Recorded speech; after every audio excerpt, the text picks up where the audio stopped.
White show. White show. Which one, old man, that ain't got time to shake your head? Get that style check, put it in pockets like it's black. Going downtown. Party of Sin stars our favorite deadly sins. Actually, it stars all of them. From Lust to Greed to Wrath, you get to play with each and every single one. They are sent to hell by Michael and sentenced there forever so that the world would never know them. However, it's time to break out and show who's boss, even though technically you are the bad guy, so it's not really a good thing. The story is done in a cartoon fun fashion with lots of violence, or at least some mild violence. Think kinda like Castle Crashers. Vibrant colors and unique twist on character designs definitely make it look nice. Different level layouts would set up puzzles for you to solve, and you also have combat skills from hitting enemies with regular attacks or each deadly sin having their own unique attack. The level is a mix of fighting your way through the bad guys in each level and solving puzzles. Along the way you have a couple of cutscenes, but mostly the game revolves around you getting to see the one who sentenced you, Michael. Now, what's good, what's bad, and what's ugly, you ask? Well, let's find out. Which one, old man, that ain't got time to shake your head?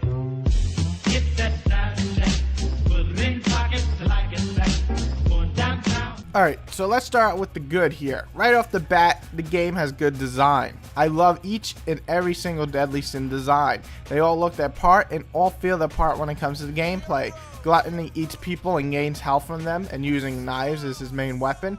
Lust dazes enemies with her sexy ass. Greed grabs enemies and pulls them towards him with a nice swift kick to the face. Well, actually, he just slices them. Overall, each sin has their own moveset, and it's fun to switch between all the different sins.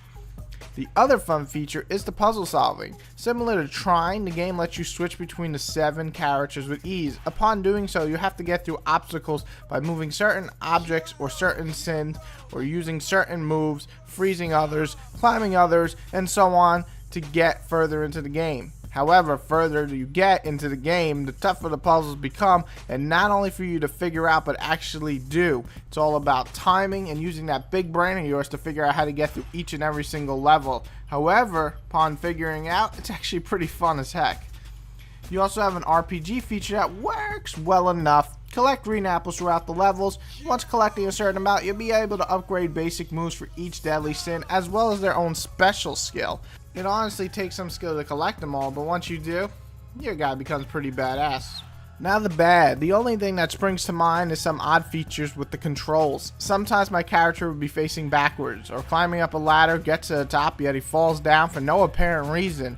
Some slippery moves as well when jumping on ledges or swinging. It's to be expected in a 2D side scroller, but it's kind of annoying nonetheless.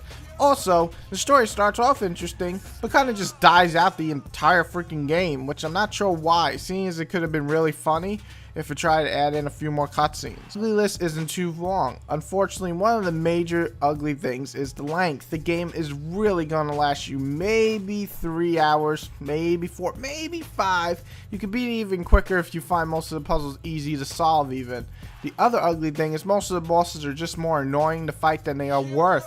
I fucking hated some of the cheap one-hit kills they can pull off. Or, you know, the moves, your moves, mixed with the, you know, slippery controls, making it a pain in the motherfucking ass to fight. Luckily, though, there ain't a ton of bosses. But just some are damn annoying to fucking fight, and I hate that one-hit bullshit. I just do. I hate that shit. I don't know why that's in games. Which one, old man, that ain't got time to shake your head? Get that style check, put it in pockets like it's black. Going downtown. And the verdict is in. I feel like a judge now. It's a short little title that may not be perfect, but you know what? It has heart. I had a good time playing this title. From the unique character designs, mostly fun puzzles, and a cool idea of switching between the 7 deadly sins, I can't really say I didn't find it fun. However, as a reviewer, my job is to point out things that I want to see improved. As I mentioned above, the story could have been presented more. There's some odd control issues, and there's just some damn annoying boss encounters that unfortunately piss me the motherfucking off. Still, this game is worth checking out. The verdict is definitely on this one a rent, but seeing as this is a PC, that translates to buy when on sale. So check it out, become a Deadly Sin, and kill some angels and demons when there's a Steam sale. It's fun, so enjoy.